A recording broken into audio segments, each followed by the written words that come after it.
Cuenta una historia, reflexiona en voz baja o conversa paseándose bajo los árboles.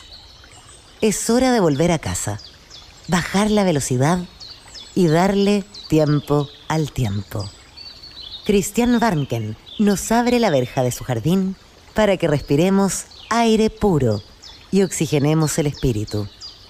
En Pauta, aquí comienza Desde el Jardín, una presentación de Fundación Irarrázaval, desde 1920, al servicio de la educación, humanismo y técnica. Y Grupo Viva, promoviendo la sostenibilidad en la empresa y los barrios. Lo esencial de toda exploración será volver al propio jardín y ver las cosas por primera vez, decía el poeta T.S. Eliot. Queridos y queridas radiovidentes que al escucharme me ven en Temuco, en Antofagasta, Viña del Mar, Santiago, Valparaíso, los que nos siguen por pauta.cl y también por Spotify, estoy abriendo puntualmente la verja de madera de mi jardín para caminar por él. Y a propósito de la frase que siempre leemos de Eliot, de volver al jardín y ver las cosas por primera vez, me imagino lo que habrá sido la impresión de Darwin, de Charles Darwin, cuando volvió a su propio jardín en Inglaterra después de ese largo periplo que le cambiaría completamente la vida. Y justamente ayer, el 2 de octubre de 1836, Darwin regresaba de un largo viaje a bordo del HMS Beagle, que lo llevaría finalmente ese viaje a formular las bases de su teoría de la evolución.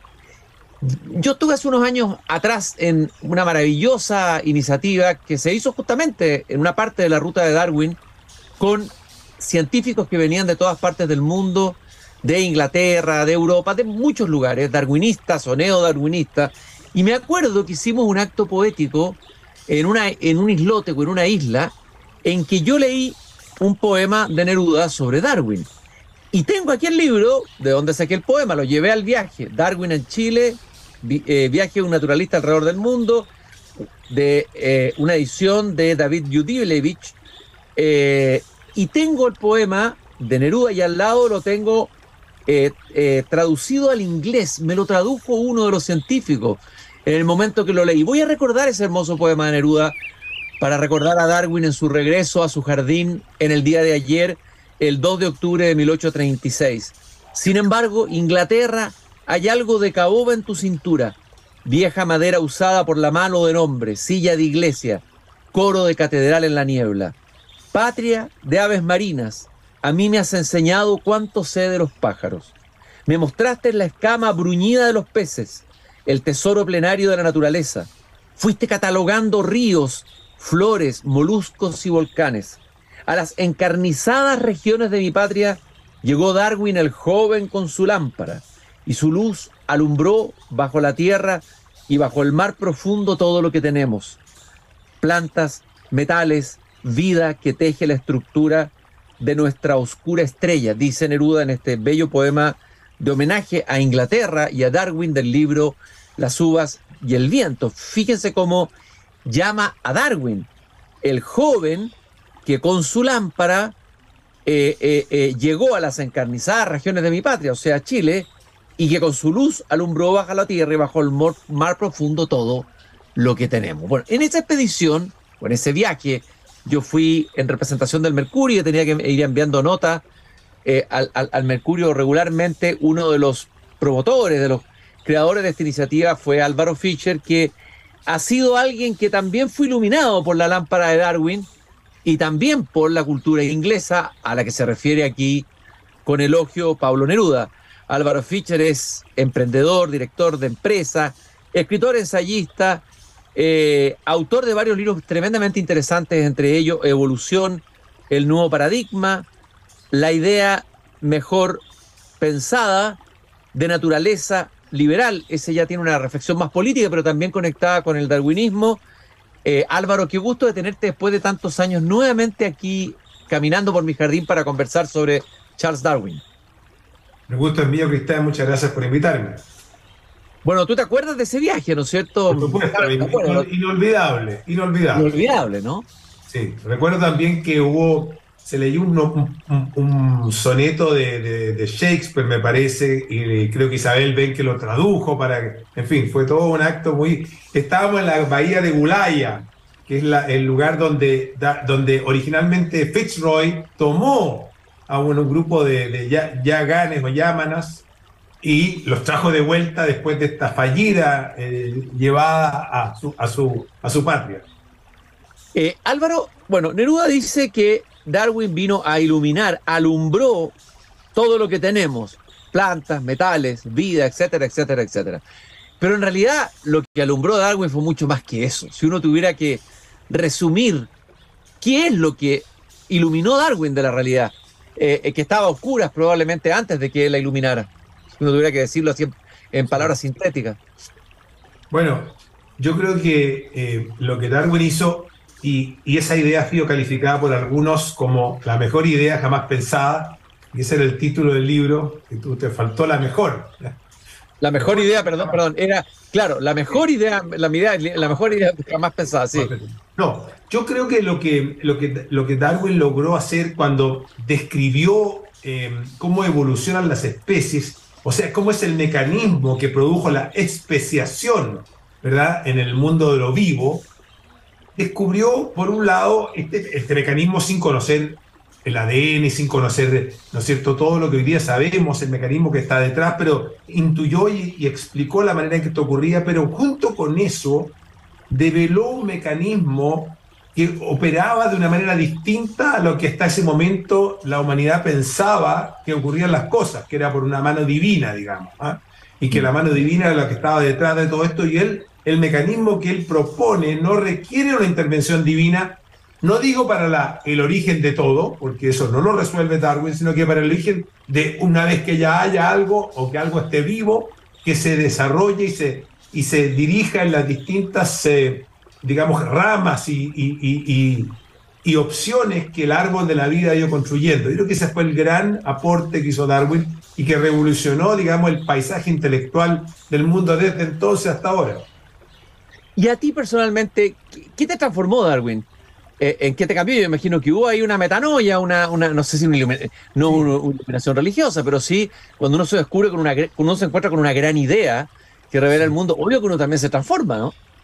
Bueno, el impacto que me produjo a mí, cada uno lo toma de distinta manera, el impacto que me produjo a mí cuando yo leí el primer artículo, digamos, que me puso en la senda, fue que al final nosotros los seres humanos también de alguna manera quedábamos explicados por la teoría. O sea, nosotros éramos parte de este proceso.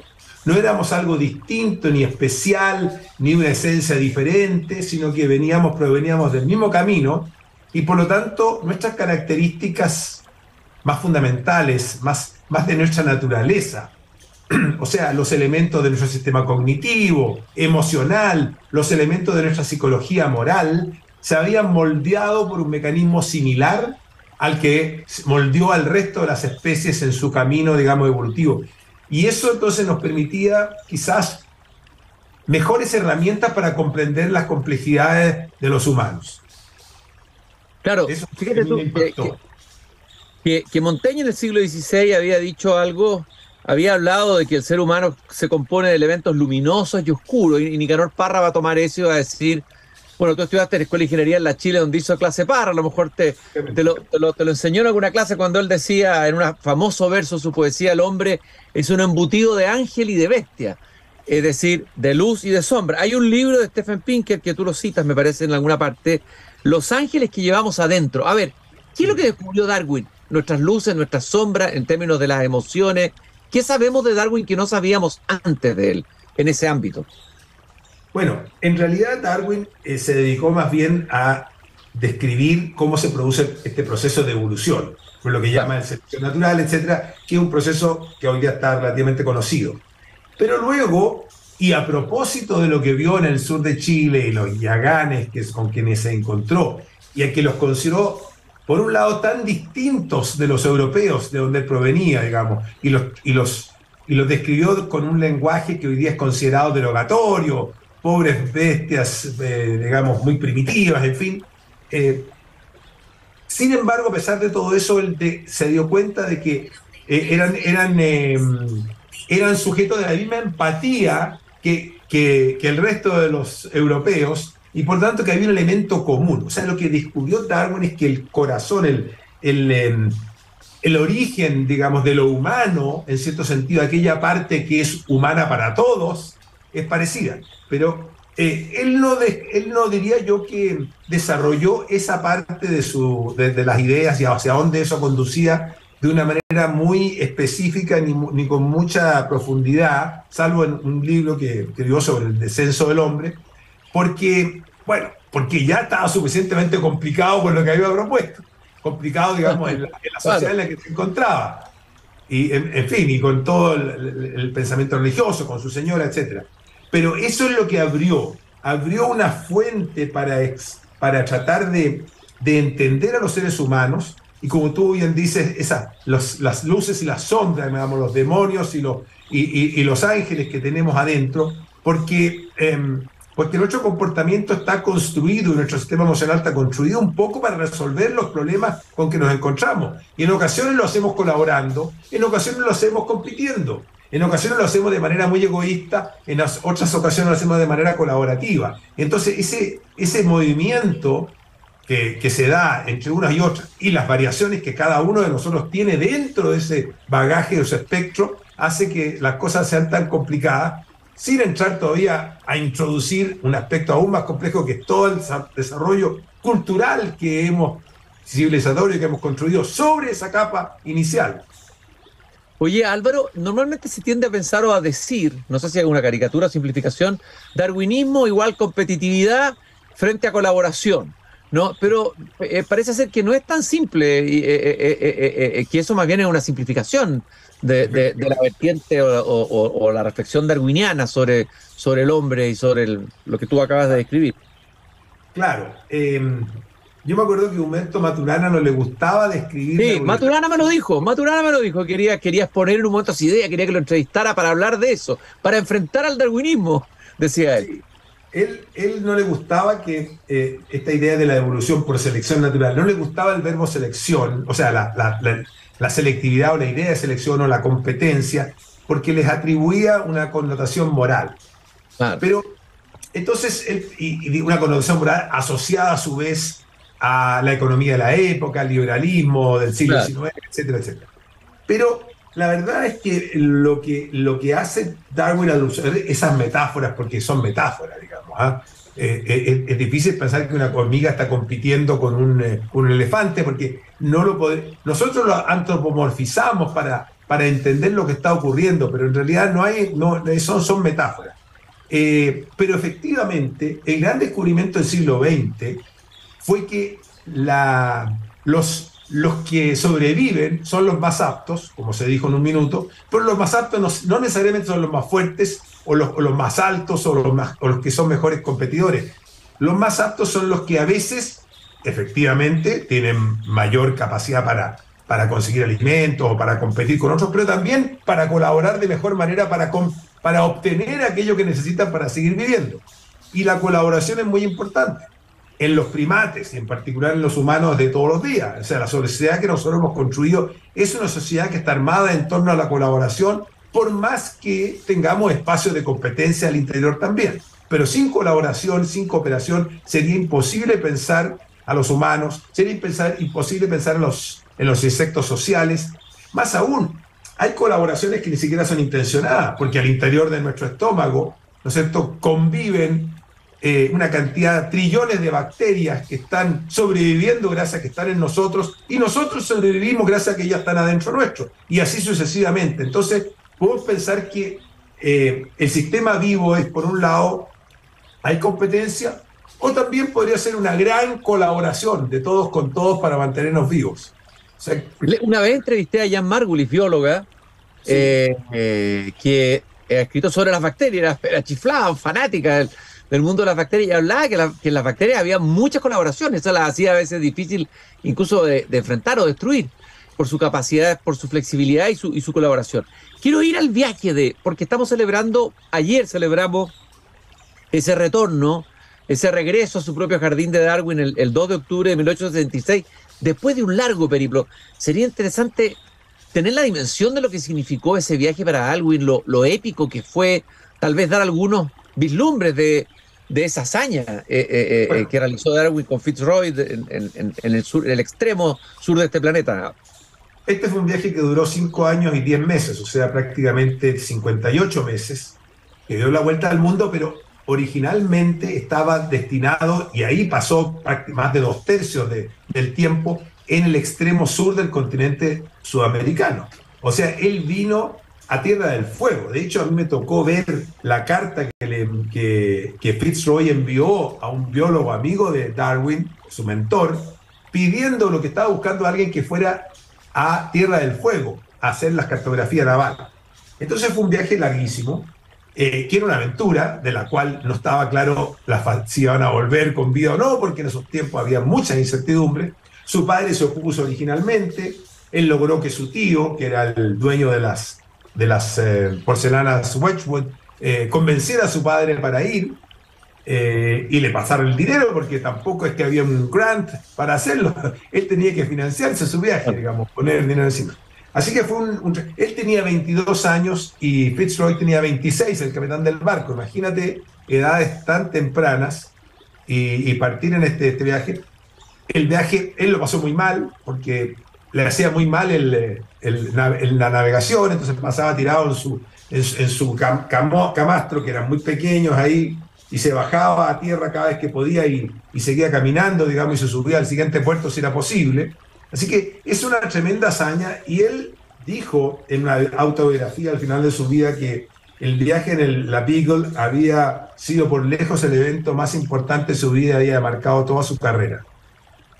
Oye, Álvaro, y bueno, sería interesante saber cómo fue la reacción con Fitzroy. Entiendo, o no sé si la leyenda dice que Fitzroy, que era muy creyente, imagínate, un creyente que lleva a aquel que va a formular una teoría que va a remover, digamos, todo el paradigma, un creyente de una fe más bien carbonera, no sé cómo decirlo, y dice que se suicida y que uno de los motivos habría sido ese, no sé si será verdad.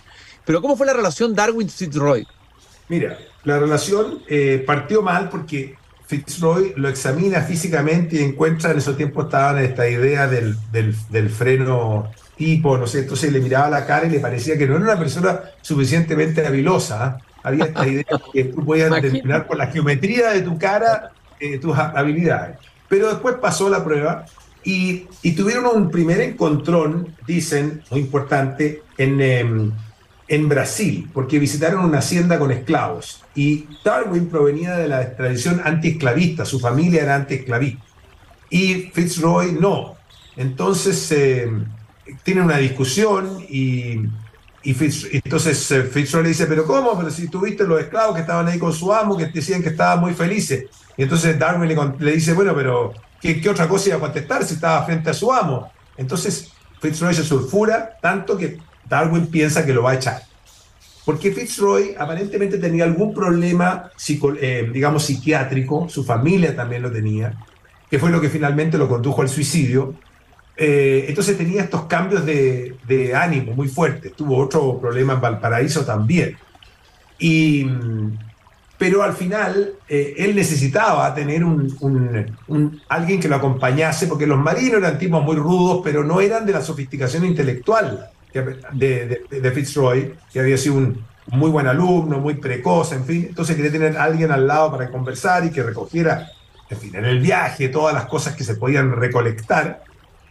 Y a la vuelta, cuando se da cuenta de estas discusiones, porque ya empieza a captar hacia dónde van las ideas de Darwin y cómo esas ideas, digamos, van en contra de su pensamiento religioso, se le produce una sensación de frustración muy grande. Y dicen que asiste al famoso debate que hubo entre Thomas Huxley y el obispo Wilberforce, en que se pelean en torno a la teoría y que estaba Fitzroy atrás y que no podía comprenderse, tiraba los pelos de la cabeza, digamos, pensando que a quien le había llevado había producido estas ideas. Entonces fue una relación complicada.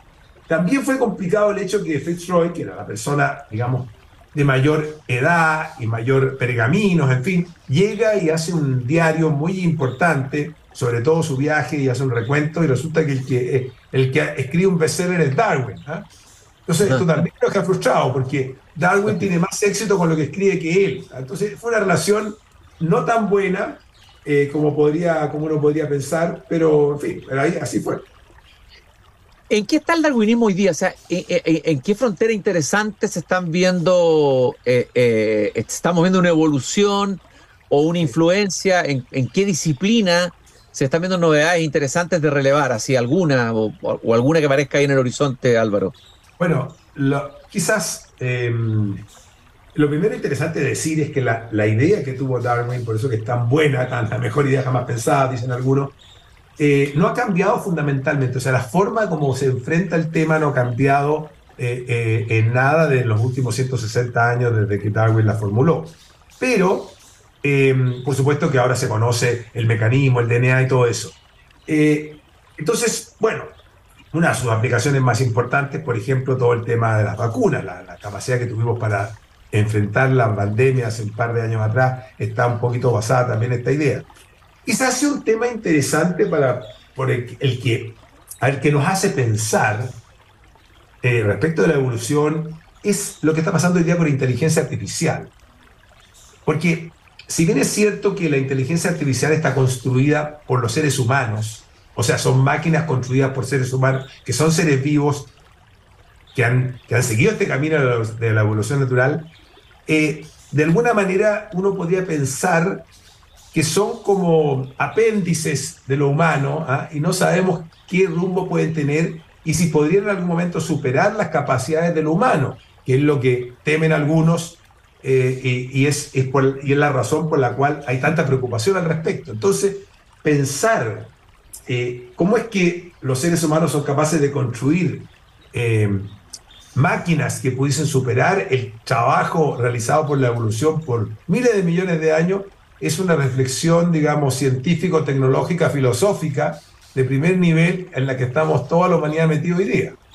Bueno, ahí están las reflexiones que me llamado la atención, bastante críticas o alertas de un Noah Harari, que no digamos que es un esotérico que se oponga a la técnica, pero hay distintas voces, hay voces más optimistas, voces más pesimistas. Interesante pensarlo desde la mirada darwiniana. Claro, porque en el fondo, la mirada, digamos, en el día de hoy, todo lo que hemos construido los seres humanos, toda la información que nos está, como quien dice, encriptada en nuestros genes, que nos forma parte de lo que heredamos de una generación a otra, que podríamos llamar la naturaleza humana, todo lo otro, toda esa otra información la llamamos cultura. Llamamos las leyes, los códigos legales, morales, penales, la matemática, la historia, todo eso es cultura.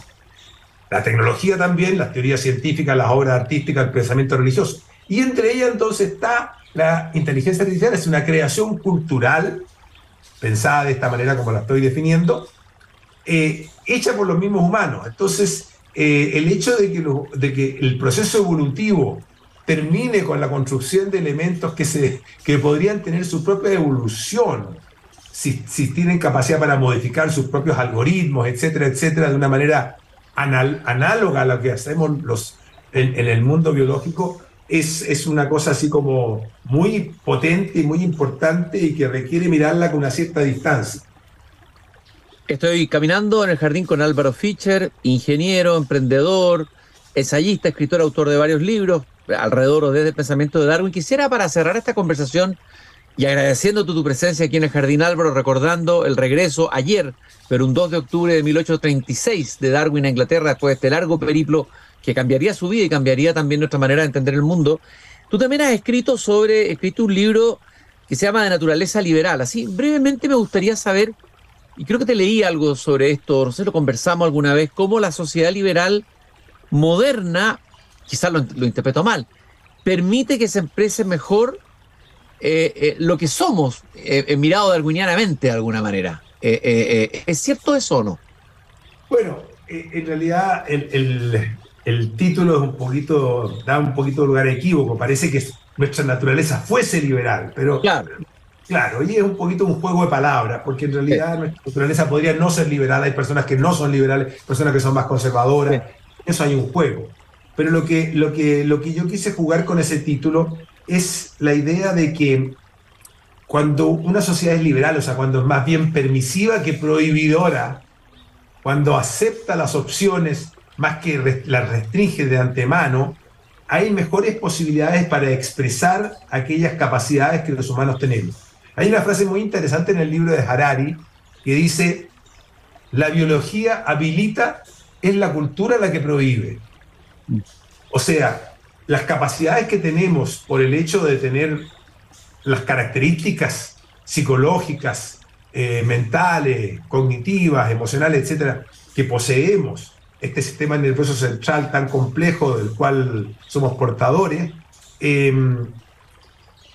todo ello todo eso que los habilita somos nosotros mismos los que vamos poniéndole límites, vamos creando normas, vamos poniendo regulaciones, vamos arreglando, por buenas razones a veces y por malas razones otras veces. O sea, es bueno, ¿no es cierto?, ponerse límites, pero a veces es malo ponerse límites anticipadamente, porque primero no permites expresar nuestras mejores capacidades, o a veces las quieres dirigir en direcciones que en forma natural no queremos ser y nos rebelamos contra ellas. Entonces, un poco en ese juego donde está la temática del libro. ¿Y cómo ves, aquí te voy a aterrizar así brutalmente, en la actualidad, cómo ves el desarrollo del proceso constitucional desde esta mirada liberal darwiniana? Estoy simplificando, obviamente. Sí. ¿Cómo lo ves, la deriva?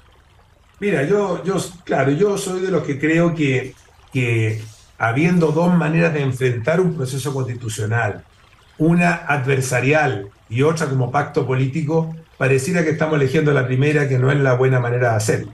O sea, presentar un proyecto que satisfaga a los que son la mayoría de quienes están, mayoría coyuntural, digamos, de quienes la están redactando, ¿no? Un poco lo que nos pasó la vez pasada. Entonces, pienso que el ideal hubiese sido hacer una cosa, un pacto político. Y por lo tanto, que todos cedan, o dicho de una manera, que todos pierdan para que todos ganemos. Y lamentablemente me da la impresión de que no lo estamos logrando, y si eso es así, sería una pena, porque vamos a dejar postergado este proceso y un poco en suspenso, digamos, cómo reencontrarnos con unos mínimos hacia el futuro. Álvaro, yo te quiero agradecer esta interesantísima conversación que hemos tenido esta tarde de 3 de octubre de 1836, en realidad no de 1836, del año 2023, recordando, no sé si la tarde o la mañana, en que Darwin regresó de un largo periplo por el sur de nuestro país que marcaría su vida y que nos marcaría a nosotros también nuestra manera de entender al ser humano. Ha sido un gusto volver a conversar contigo aquí en el jardín. El gusto ha sido mío. Muchas gracias, Cristian. Muchas gracias a ti y un saludo a todos los que nos escuchan, los radiovidentes que nos escuchan en el norte, en el sur, en el centro, los que nos siguen también por pauta.cl o por Spotify. Y recordad que nos acompaña el Grupo Viva, comprometido con la sostenibilidad en los barrios y la cultura en la empresa, y Fundación Irarrázaval. Mañana volvemos a abrir la verja de madera de este jardín para seguir paseando y conversando. Muchas gracias por acompañarnos. Es hora de cerrar la verja de madera del jardín.